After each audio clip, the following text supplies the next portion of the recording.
Rusia mengepung dan merebut Severodonetsk, Ukraina, sebut pakai taktik khusus.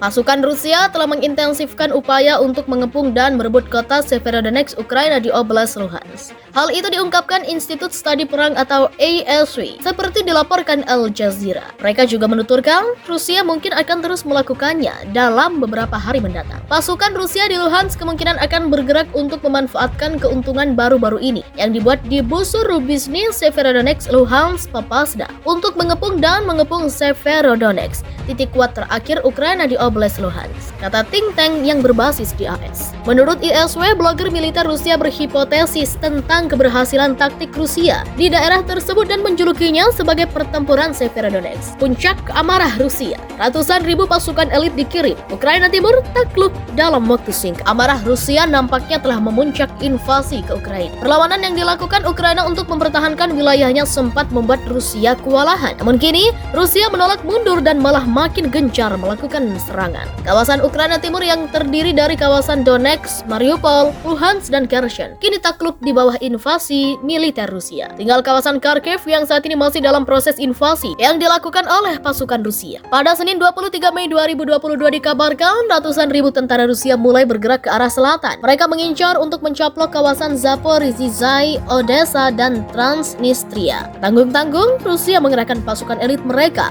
untuk menyerang ke wilayah-wilayah tersebut. Di antara pasukan elit itu terdapat lebih dari 100.000 tentara bayaran dari Suriah dan Libya. Mereka mengerahkan pasukan dalam jumlah besar setiap hari.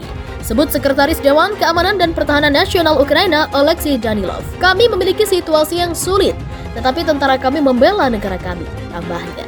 Sementara itu, kota Mariupol yang menjadi teater perang bagi Rusia kini luluh lantak dan bertekuk lutut. Sejumlah instalasi vital di kawasan itu berhasil dikuasai oleh Rusia, termasuk diantaranya pabrik baja Azovstal yang juga menjadi basis perlindungan bagi tentara Ukraina. TV pemerintah Rusia menunjukkan bendera separatis Donetsk Pro Moskow dikibarkan di menara TV yang menjadi bangunan tertinggi di kota itu. Sehari sebelumnya, Presiden Rusia Vladimir Putin mendeklarasikan kemenangan dalam pertempuran untuk Mariupol. Dia memerintahkan pasukannya untuk tidak menyerbu pabrik baja Azovstal untuk menghabisi tentara Ukraina. Namun cukup menutup kawasan itu dan meminta sekitar 2.000 tentara Ukraina yang bersembunyi di kawasan itu segera menyerah dengan damai. Mariupol menjadi sangat penting dalam perang Rusia versus Ukraina. Memenangkan kawasan itu sama saja dengan menguasai pelabuhan vital dan koridor darat antara Rusia dan semenanjung Crimea yang direbut Putin dari Ukraina pada 2014. Dalam perkembangan lain, Menteri Luar Negeri Rusia Sergei Lavrov mengatakan pembicaraan damai antara kedua negara saat ini mengalami stagnasi sebab Moskow belum menerima tanggapan dari Kiev atas proposal terbarunya yang rinciannya belum dirilis. Sementara itu,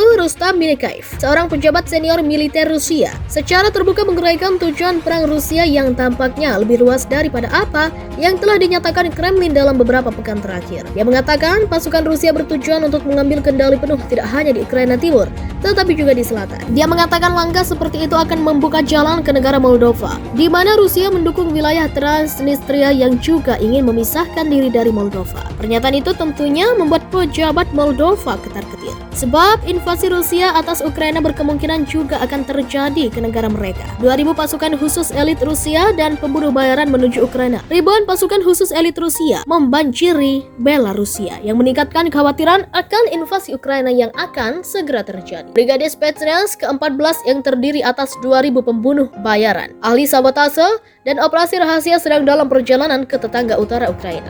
Mereka akan mendukung setidaknya 5.000 Spetsnaz yang sudah ada di antara 80.000 tentara reguler dari Rusia dan Belarusia. Berita tentang lebih banyak pasukan gaya CSAS Rusia memasuki Belarusia telah meningkatkan kekhawatiran atas pembangunan militer Kremlin melawan Ukraina. Setidaknya 126.000 pasukan Rusia sudah berkumpul di sisi timur Ukraina dan dilepas pantai dengan kapal perang angkatan laut. Rusia telah mengklaim bahwa pembangunan Belarusia adalah untuk latihan bersama dengan pasukan lokal. Meskipun jumlahnya jauh di atas ambang batas untuk perang yang tidak mematikan, begitu banyak Spetsnaz di wilayah ini merupakan perkembangan yang sangat mengkhawatirkan, terang seorang sumber keamanan Inggris kepada Daily Mirror pada Senin 23 Mei. Pada masa perang, fungsi utama pasukan Spetsnaz adalah penyusupan, penyisipan di belakang garis musuh baik dalam pakaian seragam maupun sipil lanjutnya. Ini biasanya jauh sebelum permusuhan dimulai dan sekali di tempat untuk melakukan tindakan sabotase,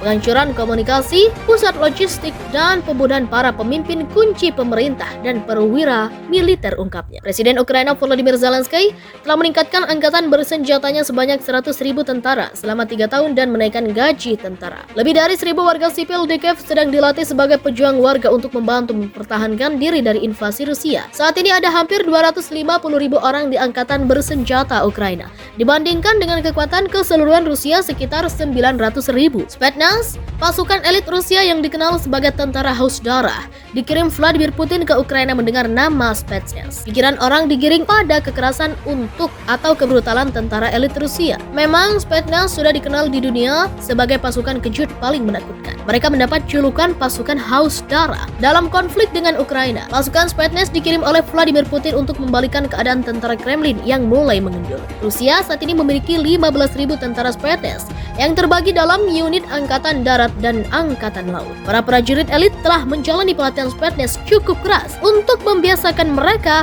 tetap unggul dalam keadaan apapun. Sebab invasi Rusia atas Ukraina berkemungkinan juga akan terjadi ke negara mereka. 2.000 pasukan khusus elit Rusia dan pembunuh bayaran menuju Ukraina. Ribuan pasukan khusus elit Rusia membanjiri Belarusia yang meningkatkan kekhawatiran akan invasi Ukraina yang akan segera terjadi. Brigade Spetsnaz ke-14 yang terdiri atas 2.000 pembunuh bayaran, ahli sabotase, dan operasi rahasia sedang dalam perjalanan ke tetangga utara Ukraina.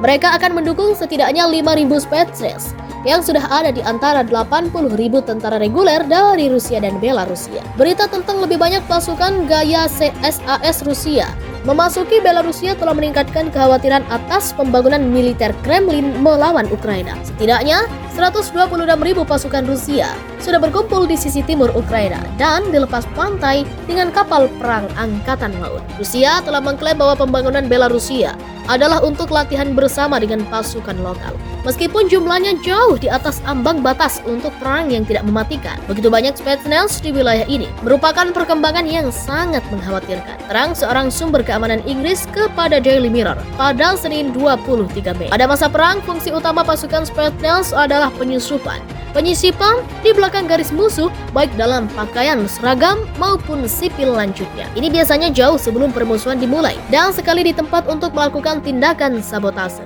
penghancuran komunikasi, pusat logistik, dan pembunuhan para pemimpin kunci pemerintah dan perwira militer, ungkapnya.